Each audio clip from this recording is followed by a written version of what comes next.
تو رسول اللہ صلی اللہ علیہ وسلم نے کہا کہ آپ پہلے حضرت عائشہ کی طرف پیغام دے کر دیکھ لیں۔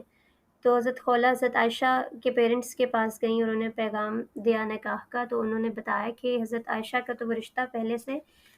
پکا کر چکے ہیں۔ تو اس سے پھر انہیں ہوا کہ اب دوسری طرف بات کرتے ہیں حضرت سودا کی طرف۔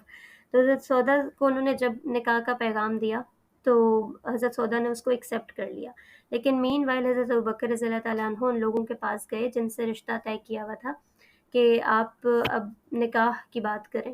تو ان لوگوں نے رشتے سے انکار کر دیا، کیونکہ انہوں نے کہا کہ اب تم ایک اسلام نام کی گمراہی پر ہو تو ہم اس رشتے کو مزید نہیں چلا سکتے۔ عرب لوگ اپنے وعدوں کے بڑے پکے ہوتے تھے، جو ہم نے دیکھا کہ ان کے اخلاق میں یہ چیز تھی کہ جب بات کر لیتے تھے اس کو پورا کرتے تھے، لیکن اس میں وہ اس بات سے پیچھے ہٹ گئے۔ تو حضرت ابوبکر نے اس کو بلیسنگ ان ڈسگائز سمجھا کہ اب جو رسول اللہ صلی اللہ علیہ وسلم کی طرف سے پیشکش آئی تھی وہ اس کو پرسو کر سکتے، کیونکہ جو دوسرا فریق کے معاملہ ہے اس نے رشتے کو خود توڑ دیا۔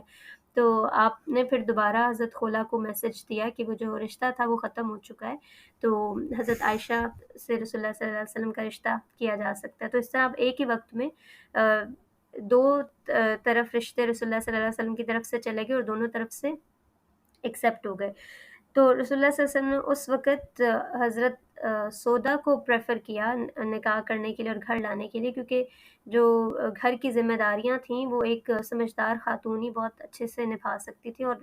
یعنی ایج میں وہ 50 ایئرس کی تھیں، تو وہ گھر کے تمام معاملات کو دیکھ سکتی تھیں۔ اور رسول اللہ صلی اللہ علیہ وسلم نے اس بات کو بھی پسند نہیں کیا کہ حضرت سودا کے ساتھ ایک اور آپ کنواری لڑکی سے بیاہ کر کے آ جائیں اور ان کو گھر پر لے آئیں کہ ان کی طبیعت پر یہ گراں نہ گزرے۔ اب اس سب میں جو بہت امپورٹنٹ سیکھنے کی چیز ہے وہ حضرت عائشہ کی ایج ہے، جو کہ ہماری جو بخاری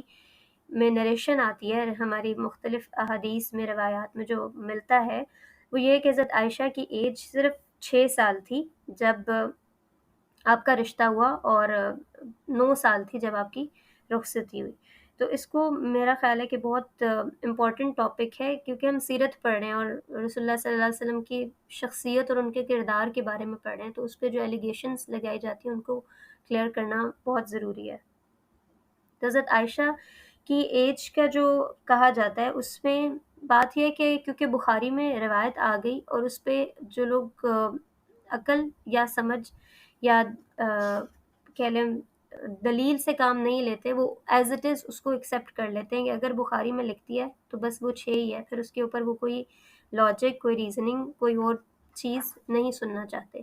لیکن پرسنلی مجھے لگتا ہے کہ مجھے اس چیز کو بیان کر دینا چاہیے جو میری اپنی انڈرسٹینڈنگ ہے۔ اس میں یہ ہے کہ اگر حضرت خولہ سے سٹارٹ کرتے ہیں کہ انہوں نے رسول اللہ صلی اللہ علیہ وسلم کو پیشکش کی کہ آپ شادی کر لیں، کیونکہ مجھے آپ پریشان لگ رہے ہیں، آپ کے اوپر بہت سی رسپانسبلٹیز ہیں،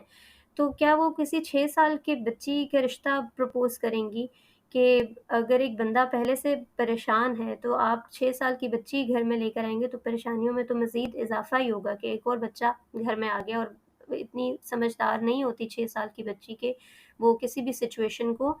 سمجھ سکے، یا شادی کے رشتے میں بند کر وہ اس کی آگے جو ضروریات یا اس کی امپورٹنس ہوتی ہے اس کو وہ سمجھ سکے۔ تو حضرت خولہ نے سجیسٹ کیا، تو مجھے نہیں لگتا کہ اتنی چھوٹی بچی کو سجیسٹ کیا ہوگا۔ پھر حضرت ابوبکر کے پاس جب وہ رشتہ لے کر گئیں تو بتایا گیا کہ ان کا تو پہلے سے ہی رشتہ ہو چکا ہے، تو کیا وہ یعنی پیدا ہی ہو گئی تھی تو رشتہ ہو گیا تھا، یا 3-4 سال کی تھیں تو رشتہ کر دیا گیا تھا؟ تو یہ بھی ایک بعید از عقل بات سمجھ آتی ہے۔ اور